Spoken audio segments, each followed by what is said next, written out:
بسم اللہ الرحمن الرحیم۔ شروع اللہ کے نام سے جو بڑا مہربان نہایت رحم والا ہے۔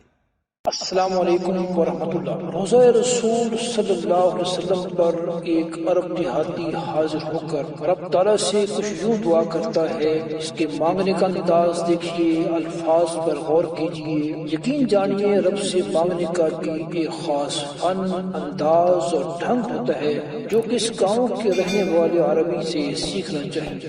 وہ کہتا ہے، اے اللہ، یہ آپ کے حبیب ہیں، میں آپ کا غلام ہوں اور شیطان آپ کا دشمن ہے۔ خدایا اگر تو مجھے بخش دے گا تو تیرا حبیب خوش ہوگا، تیرا بندہ کامیاب ہوگا اور تیرا دشمن غمگین ہوگا۔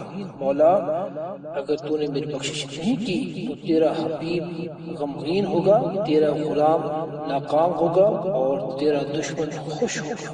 الہی تیری شان اس سے بڑی ہے کہ تو اپنے حبیب کو غمگین کر دے، اپنے بندے کو ناکام اور اپنے دشمن کو خوش کر دے۔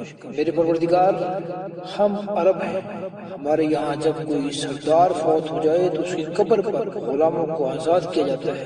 یہ تو تمام جہانوں کے سردار محمد رسول اللہ صلی اللہ علیہ وآلہ وسلم کی قبر مبارک ہے، بس یہاں مجھ غلام کو جہنم کی آگ سے آزاد فرما دے، آمین یا رب العالمین۔